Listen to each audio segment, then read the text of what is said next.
La compétition se poursuivit.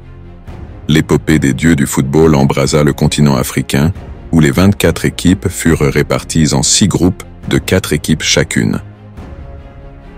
L'objectif divin était de bénir les 2 meilleures équipes de chaque groupe, mais un dieu, empreint de clémence, implora ses pairs pour également bénir les 4 meilleures équipes classées 3e. Du coup, dans un rare consensus, les dieux accédèrent à cette demande avec ferveur. La compétition s'annonça, déclenchant une symphonie de joie, de colère, de larmes de bonheur et de tristesse. Les nations, animées par la fierté de représenter leur clan, se livrèrent à des affrontements épiques sur le terrain. Quelques jours plus tard, alors que l'excitation atteignait son apogée, le moment crucial arriva. Traverser la grande frontière pour la 2e phase de la compétition. Les dieux, observant avec bienveillance, choisirent les 16 meilleures nations destinées à continuer l'aventure. Du coup, la compétition débuta avec une intensité palpable, chaque équipe exhibant ses dons célestes sur le terrain.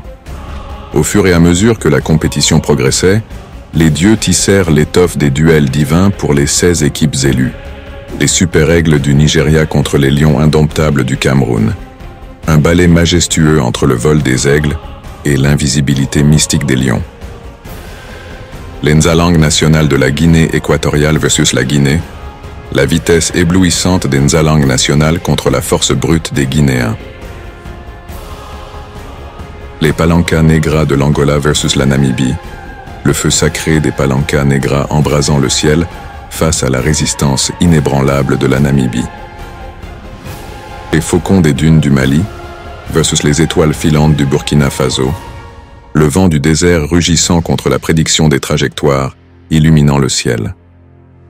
Les pharaons d'Égypte versus la RDC, la stratégie divine des pharaons se mesurant à l'agilité redoutable de la RDC. Les lions de la Teranga du Sénégal versus les éléphants de la Côte d'Ivoire, la téléportation mystique des lions contre la puissance surprenante des éléphants. Les lions de l'Atlas du Maroc versus les Bafana Bafana d'Afrique du Sud, le contrôle du terrain comme des serpents pour les lions de l'Atlas contre la manipulation de la taille du terrain des Bafana Bafana. Le continent africain vibrait au rythme des tambours célestes, tandis que ses équipes embrassaient l'émotion pure de la compétition.